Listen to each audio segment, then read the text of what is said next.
बच्चे जवान हो गए और जवान बुजुर्ग हो गए, अधिकारी रिटायर्ड हो गए, लेकिन एक बिल्डर ने 15 सालों तक लोगों को उनके सपनों का आशियाना अब तक नहीं दिया। नमस्कार, मैं हूं नीरज अंबावता और आप सभी का स्वागत करता हूं स्टेट न्यूज पर। स्टेट न्यूज पहला ऐसा वेब न्यूज चैनल है जहां सिर्फ रियल एस्टेट सेक्टर से जुड़ी हुई तमाम खबरें आप तक पहुंचाई जाएगी। आज हम आपको दिखाएंगे इस खास खबर में कि कैसे अब लोगों को लग रहा है कि रेरा भी बिल्डर के साथ मिला हुआ है।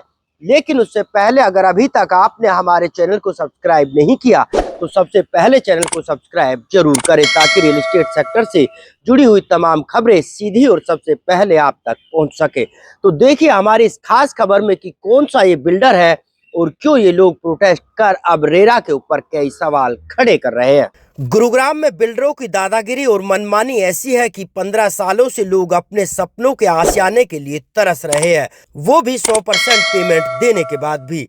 15 सालों से इन लोगों को घर तक नहीं मिला है और अब ये लोग प्रदर्शन करने पर मजबूर हो रहे हैं। दरअसल गुरुग्राम के सेक्टर 111 में तासी बिल्डर की तरफ से कैपिटल गेटवे नाम से रेजिडेंशियल प्रोजेक्ट को लॉन्च किया था और ये पूरा प्रोजेक्ट 10.4 एकड़ में फैला हुआ है, जो कि 2 फेज में बनकर तैयार होना था और 2015 में इन लोगों को पोजीशन मिलना था। लेकिन 2016 में बिल्डर ने नक्शा में चेंज कराया और उसके बाद भी अब तक लोगों को उनके सपनों का घर नहीं दिया गया।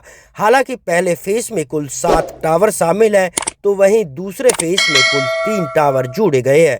कुल मिलाकर बात करें तो 538 फ्लैट्स हैं, लेकिन अब तक इन लोगों को केवल फ्लैट के सपने ही दिख रहे हैं, लेकिन हकीकत में फ्लैट नहीं मिल रहा।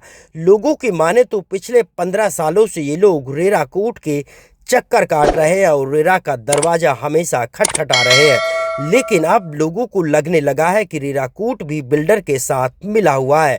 होम बायर्स को लगातार रेरा की तरफ से इग्नोर किया जा रहा है और लोगों की माने तो 100% पेमेंट देने के बाद भी बिल्डर लगातार इनको धमकी दे रहा है और एक्स्ट्रा 20 से 30 लाख रुपए की डिमांड कर रहा है और पैसा नहीं देने पर उनके यूनिट्स को कैंसिल करने की धमकी दे रहा है, क्योंकि इन फ्लैट्स की कीमत में तेजी के साथ बढ़ोतरी हुई है। कुल मिलाकर बात करें तो जहां बुकिंग के वक्त एक फ्लैट की कीमत करीब 1 करोड़ रुपए के आसपास थी, तो आज इस फ्लैट्स की कीमत करीब 2 करोड़ रुपए हो गई है। लेकिन होम बायर्स को अब तक फ्लैट नहीं मिले हैं, बल्कि लोगों को ईएमआई और रेंट का बोझ और बढ़ गया है। अब ऐसे में सवाल यहाँ सबसे बड़ा ये उठता है कि आखिरकार कब तक लोग यूं ही प्रोटेस्ट करते रहेंगे और कब तक सरकारी महकमे यूं ही बिल्डर का साथ देते रहेंगे। ये कैपिटल गेटवे जो है ये 2010 में लॉन्च हुआ था। 10.40 एकर्स का प्रोजेक्ट है और मिस्टर के.एन. शुक्ला वो एक पॉलिटिशियन भी हैं and he is I think one of the first builder K N S. Land developers और के.एन.एस. इंफ्राटेक लिमिटेड के नाम से ये प्रोजेक्ट जो है ये दोनों बिल्डर्स मिलकर बना रहे हैं। और अभी मतलब 15 साल हो गए। 2010 में लॉन्च हुआ था, 2012 में BBA इसका साइन हुआ था and the position date was June 2015 और जून 2015 तक इसका 40% भी नहीं कंप्लीट हुआ था, खाली एक्सटर्नल ढांचा बन के तैयार हुआ था। और उसके बाद 2018-19 में हम लोग रेरा को अप्रोच किए okay for delay penalty as per the BBA, लेकिन रेरा ने उस टाइम तो खैर जजमेंट दे दिया बट वो एग्जीक्यूट नहीं करा पाए उसको। 2020 में हम लोग एग्जीक्यूशन के लिए गए और आज 6 साल हो गया हम we are struggling in RERA. उसके बाद 2021-22 के आसपास इसको स्वामी एज की फंडिंग मिली। स्वामी एज की फंडिंग के बाद भी 4 साल हो गए हैं। इनफैक्ट उस टाइम 3 इयर्स का एक्सटेंशन मिला था रेरा की तरफ से और हम लोगों ने बताया था कि भाई ये बिल्डर जो है वो बहुत ही करप्ट है। बट अनफॉर्चुनेटली रेरा का जो अप्रोच हम लोगों के सामने दिखा that is more favourable towards builder और the interest of home buyers have been totally ignored. The reason can be well understood and of late जिस तरीके से RERA chairman particularly mister Arun Kumar the way he is behaving is something not only surprising, it's shocking in fact. So openly he is favoring the builder, going against all the legal norms. Okay, I mean there is no iota of doubt that he is openly favoring the builder. Why is left to the imagination of anyone. Okay, so ये है nutshell में। In fact ये आप देख सकते हैं ये project पीछे जो है ये हालत है 15 साल की कंस्ट्रक्शन के बाद। और हम लोग हर हियरिंग में जाके रेरा को बता रहे हैं कि सर काम नहीं हो रहा है और ये बिल्डर प्रोजेक्ट देना नहीं चाह रहा है। बट रेरा चेयरमैन के हिसाब से उस बंदे ने बोल दिया काम हो रहा है तो हो रहा है काम। हम कहते हैं भाई आप फोटो देख लीजिए, हम आपको दिखा रहे हैं, हम आप चलिए सर्वे करा देते हैं। But for the reasons best known to him only, he is going out of way to favour the builder. और अब लोग इतना फ्रस्ट्रेटेड, इनफैक्ट हम लोगों ने 90% पेमेंट तो 2015 तक ही कर दिया था। अभी आधे से ज़्यादा लोगों ने 100% पेमेंट कर दिया, बाकी लोगों ने 95% पेमेंट कर दिया है। उसके बावजूद बिल्डर जो है वो धमकियां दे रहा है that we are going to cancel your allotment. Why? Because he is demanding extra amount in lakhs means at least 25 to 30 lakhs you have to pay extra. When we ask the reason why should we pay extra, no, he gives a very funny kind of thing कि साहब अभी तो दाम बढ़ गया है तो आपको इतना फ़ायदा हो रहा है तो आप एक्स्ट्रा दे दो। भाई ये तो कोई बात हुआ नहीं। जो हमारा पिछले 15 साल से जो इंटरेस्ट हुआ, मतलब आप सोचिए हम लोगों ने ईएमआई पिछले 10 साल से ईएमआई भर रहे हैं, किराए के मकान में रह रहे हैं। To give the personal example, I'm a retired Air Force officer. When I booked the flat, I was squadron leader, okay, and it was a kind of planning for the post retirement settlement. मैं retire भी हो गया और आज एक किराए के मकान में रह रहा हूँ और उधर जो है ईएमआई भी दे रहा हूँ, आप समझ सकते हैं, और इधर किराया भी दे रहा हूँ। लेकिन ये चीज़ somehow हम रेरा की समझ में नहीं आया। And the best part, they are giving the judgment, but they are not able to implement. और सबसे मजे की बात ये होती है जब इनिशियल स्टेज था रेरा की प्रोसीडिंग्स का, तो उनका एक सेट पैटर्न था। आप जाएंगे तो आपसे वो बोलेंगे अच्छा उसका जो है बैंक अकाउंट नंबर दीजिए। उनको उसका रिप्लाई भी पता है कि that home buyer will say sir उसका बैंक अकाउंट नंबर मेरे पास कैसे आएगा। होंगे अच्छा उसकी पूरी प्रॉपर्टी की डिटेल्स दीजिए, तो आप बोलेंगे सर मेरे पास कहाँ से आएगा प्रॉपर्टी की डिटेल्स। अच्छा ये सपोजिंग मुझसे पूछा, कल 10 लोगों का और केस उसी प्रोजेक्ट में से आ रहा है, वही क्वेश्चन उनसे ही पूछा जाएगा और ऐसे करते करते 1.5-2 साल निकल जाएगा। उसके बाद वो कहेंगे ठीक है मैं एक बेलेबल वारंट इशू कर रहा हूँ। एक बेलेबल वारंट वहाँ से इशू होता है, बजगेड़ा पुलिस का स्टैंडर्ड रिप्लाई आता है, the builder is not traceable, mister K. N.. Shukla is not traceable. And the best part, during that conversation वही जज बोलता है कल शुक्ला यहाँ पे थे और उन्होंने ये बोल के गए।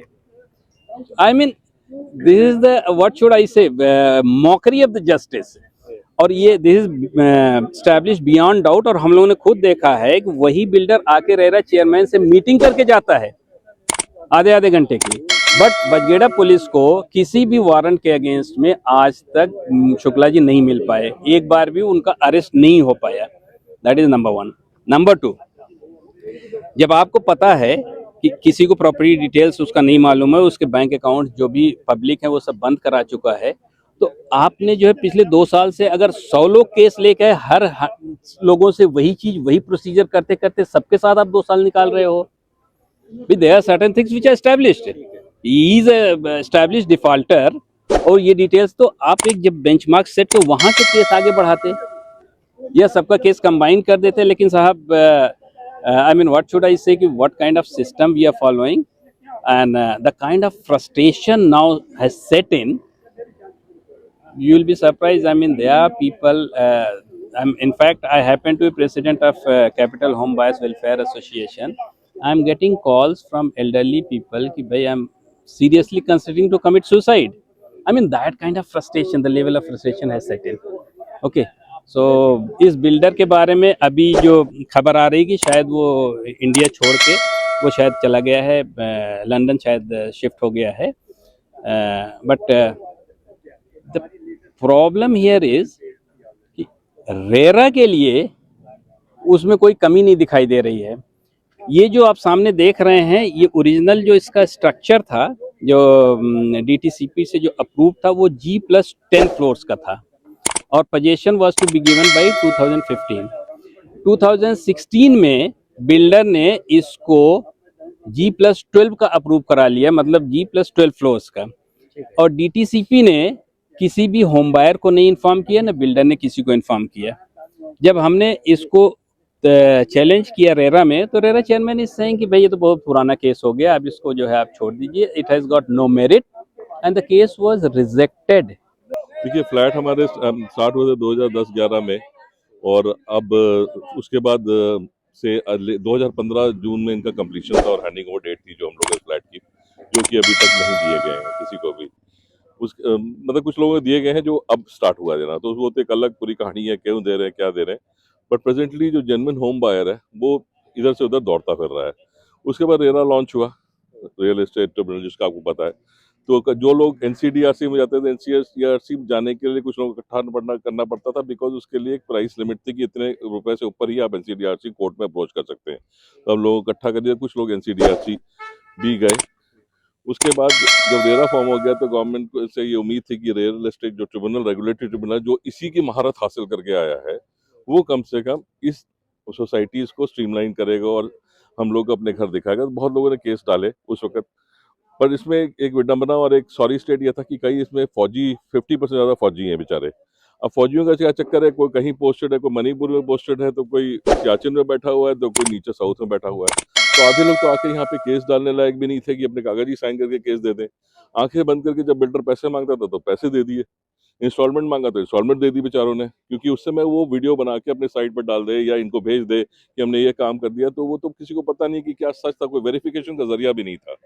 बट सब लोग एक ट्रस्ट फीलिंग करके कि उन्होंने बोला कि हम तो फौज के लिए बने हैं, फौज के लिए काम कर रहे हैं, वो सब कहानी है जो सुनाते हैं आज, इन लोगों ने सुनाई। उसके बाद रियल एस्टेट में कुछ लोग जो इनिशियल लॉट था, उनको कुछ बड़ी मुश्किल से 5-5 साल के बाद एग्जीक्यूशन में जाके उनको कुछ फ्लैट की यहाँ नीलामी करके उनको अपने पैसे पूरे तो नहीं मिले जो इंटरेस्ट है, बट कुछ इंटरेस्ट कुछ लोगों को मिला।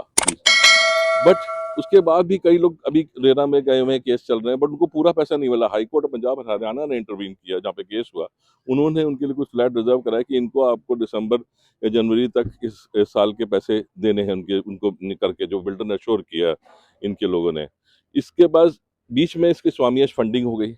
स्वामियत फंडिंग के अंदर इसने हर एक का फ्लैट को मॉर्टगेज कर दिया, जो कि ऑथराइज नहीं है। जो बिका हुआ फ्लैट है मेरे को, अगर तो मेरा फ्लैट आप मेरी बिना परमिशन के कैसे मॉर्टगेज कर सकते हैं? 100% पेमेंट करी हुई है, मॉर्टगेज कर दिया।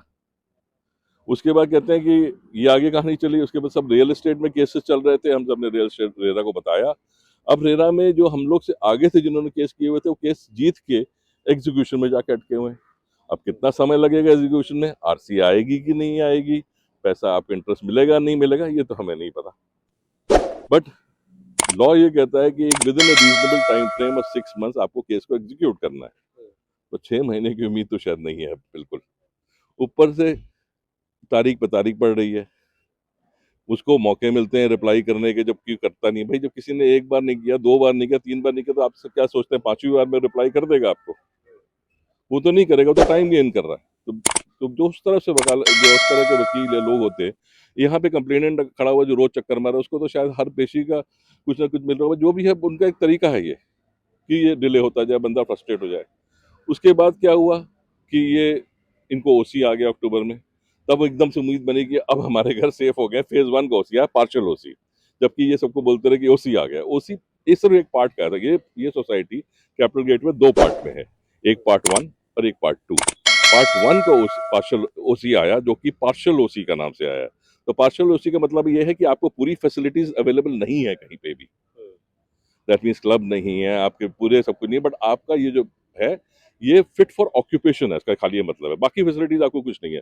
उसके बाद बिल्डर ने एक लंबा चौड़ा चिट्ठी बनाई और लोगों को अगेंस्ट द बीबीए, जो उनका बिल्डर बायर एग्रीमेंट था, उसके साथ में उनका एक्स्ट्रा पैसा मांगा, पोजेशन चार्जेस 400 रुपए पर स्क्वायर फुट, जो कहीं नहीं लिखा कि आप ये 400 रुपए पर स्क्वायर फुट दीजिए, इतना इंटरेस्ट दीजिए, IFMS दीजिए, that is interest free maintenance society का दीजिए। किस लिए दीजिए? उन्होंने 7 साल बिल्डर ने एक अपनी ही कंपनी बनाई है मेंटेनेंस की, और ये पूरी कहानी हर तरह से एक गोला करते करते करते आगे चल रहा है। ये इस वक्त हाल है। कुछ लोगों ने जिन्होंने कॉम्प्रोमाइज कर लिया, उनको फ्लैट मिल गया है, वो रह रहे हैं, बट उनको कोई इंटरेस्ट नहीं मिला। वो अब ये दुखी है कि हमारी मेंटेनेंस नहीं हो रही, इतना पैसा एडवांस में ले लिया 1 साल का। दूसरा दुखी है, कई जिन्होंने पैसे दे दिए उनकी रजिस्ट्रियां नहीं हो रही अभी तक। तो और जो बेचारा जेन्युइन होम बायर जो एक्चुअली जेन्युइन है इस पूरी कहानी में, जिसने पूरा 100% पेमेंट कर दिया, वो कहता है मेरे से एक्स्ट्रा क्यों ले रहे हो, वो अभी तक बाहर खड़ा है अपने इस सड़क के ऊपर कि मेरा घर को खाली देखता और चला जाता है कि शायद मिल जाएगा ये बस। परेशानी सर बहुत ज़्यादा हो रही है क्योंकि पोजीशन बहुत ज़्यादा लेट चल रहा है। आज सालों साल हो गए हैं, एनसीडीआरसी में केस किया कि भाई ये हमको पोजीशन नहीं दे रहा है। उसमें इतने सालों साल वो हमारा केस चला। 2023 में एनसीडीआरसी कोर्ट, जो इतना बड़ा कोर्ट है, उसने अपना जजमेंट दे दिया कि भाई तुम होम बायर्स को अपना पोजीशन का टाइम दो और जो बिल्डर बायर एग्रीमेंट में पैसा लिखा है वही लो, उससे ज़्यादा पैसा भी नहीं लेना, और जब पोजीशन दोगे तब अपना हिसाब किताब करो। लेकिन इतना करप्शन फैला रखा है बिल्डर ने कि ना तो वो एनसीडीआरसी की सुनता है, और उसके बाद भी उसको आज 2 साल हो गए हैं, वो डेट पे डेट किसी ना किसी उल्टे सीधे बहाने से लिए जा रहा है और पोजीशन का कोई नाम धाम नहीं है। ठीक है, ऊपर से अभी 2 दिन पहले मेरे पास एक लेटर आया है, उसमें वो लिख रहा है कि भाई 30 लाख 32 लाख रुपए का एरियर निकाल दिया है और कह रहा है यदि पैसा नहीं दोगे तो कैंसिल कर दूंगा। तो वो इतना बड़ा हो गया है, एनसीडीआरसी कोर्ट से भी बड़ा हो गया है कि ना तो वो उसकी मानता है। हमने तंग आके एक एजुकेशन केस किया कि भाई ये जजमेंट नहीं मान रहा है 2023 की, उसका कोई असर नहीं हो रहा है। मेरे को तो समझ नहीं आता एनसीडीआरसी कोर्ट भी किस तरह का कोर्ट है। खुद अपने कोर्ट ने अपना फैसला निकाला कि भाई इनको ऐसा इंप्लीमेंट करवाएं, और उसके बाद वो उसकी नहीं मान रहा और उसी कोर्ट में अभी केस भी चल रहा है। तो कुल मिला के बड़ा उल्टा सीधा काम है मोदी सरकार से। हमें तो ये था भाई, इतनी रिस्पेक्ट मैं करता हूँ मोदी साहब की कि जो एक अच्छी चीज के लिए मोदी साहब मतलब कि सबसे ऊपर हैं, लेकिन मतलब कि इस केस पे क्यों ध्यान नहीं दे रही मोदी सरकार, मुझे समझ नहीं आता है। कि वो खुलेआम लोगों को तंग कर रहा है, करप्शन फैला रहा है, एक्सटॉर्शन कर रहा है। हमें उनसे मतलब कि जो ब्याज के पैसे मांगने हैं वो तो मांगने हैं 80-80 लाख, और वो हमसे उल्टा 50 लाख 32 लाख 40 लाख रुपए उल्टा मांग रहा है। तो कुल मिला के बड़ा मुश्किल काम हो गया है। कुछ वो कर नहीं रहा है, सब जगह करप्शन फैला हुआ है, कोई सुनवाई नहीं है, किसी कोर्ट में सुनवाई नहीं है, सब जगह अंधेर है। बहुत ज़्यादा परेशानी हो रही है। हमने 2012 में बुक किया था और समझिए 12-13 साल हो रहे हैं, अभी तक पोजीशन नहीं मिला। 95% से ज़्यादा हम इनको पैसे दे चुके हैं 2016 में, और अभी घर F ब्लॉक में हमारा है, पूरा बिल्डिंग रेडी है। बाकी लोगों को ये नए ऑफर आ रहे हैं, नए सिरे से बेच रहे हैं, और हमसे ये जितना हमारा कॉस्ट था 100% पैसा फिर से मांग रहे हैं कि आप हमें और मतलब इसके रेट बहुत बढ़ गए हैं तो आप हमें दिए। अब जब हमने बुक किया था ये सोच के कि 2-4 साल में मिल जाएगा तो रिटायरमेंट के बाद हम चैन से रहेंगे, लेकिन अभी हमारा कुछ ही महीनों में रिटायरमेंट है हस्बैंड का, और हमारे पास घर नहीं है। हम रेंट भी दे रहे हैं, इसकी तगड़ी EMI भी दे रहे हैं अभी तक 12 साल से। तो अब बताइए, तैयार होने के बावजूद हमें घर नहीं मिल रहा है, और उसके अलावा कोर्ट भी हम गए, लेकिन कोर्ट के जो ऑर्डर हैं उसका कोई इम्प्लीमेंटेशन कहीं नहीं हो रहा है। क्यों नहीं हो रहा हमें नहीं पता। तो बहुत ही पेनफुल सिचुएशन है हम लोगों के लिए कि अब रिटायरमेंट के बाद हम जाएं कहाँ।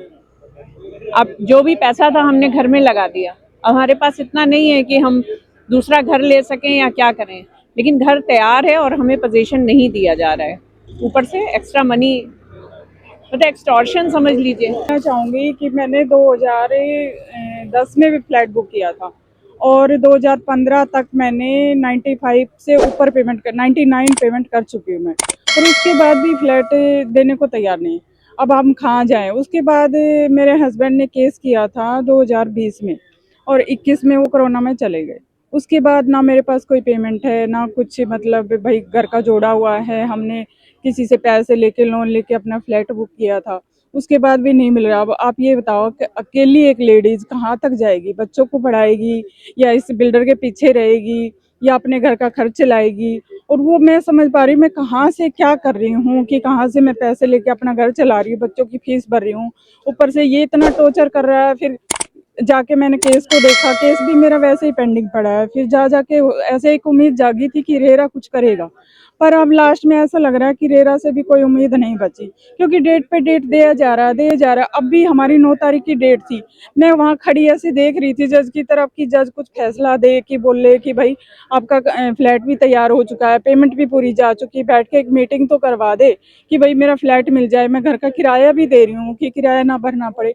पर उसके बाद भी मुझे कुछ नहीं मिला, जज ने भी कोई जवाब नहीं दिया, ना कुछ लिखा। आज भी मैंने देखा है ऑनलाइन खुलवा के बच्चों से कि देखो क्या अपडेट आई है, कोई अपडेट नहीं है उस केस में। तो आप ये बताओ मैं कहाँ जाऊँ, मतलब भगवान से मैं मिल नहीं सकती। भगवान तो मतलब भगवान जो करता है वो तो एक इंसान को झेलना पड़ता है, पर जो इंसान कर रहे हैं उनके लिए हम कहाँ जाएं। एक रेरा है ना, पर रेरा भी एक फैसला नहीं कर रहा, तो कहाँ जाएं। नुकसान तो बहुत हो रही है। हम 2015 में उम्मीद लगा के बैठे थे कि 15 में हो जाएंगे, लेकिन उस टाइम पे बच्चे हमारे छोटे थे, ठीक है ना।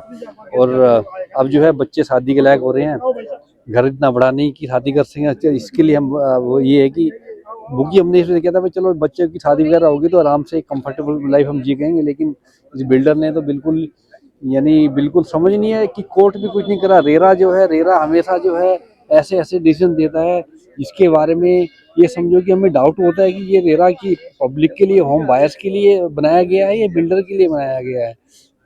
एक बिल्डर को ये रिपीटेडली उसकी डेट दिए जाते हैं कि अगर उसके बंदे इंटेंसली कोर्ट में हाजिर नहीं होते, उसको 5-5 6-6 डेट देते हैं, और एक अनलकीली कोई होम बायर एक डेट पे नहीं आता तो उसको वो थर्ड पार्टी केस कर देते हैं, एक्स पार्टी केस कर देते हैं।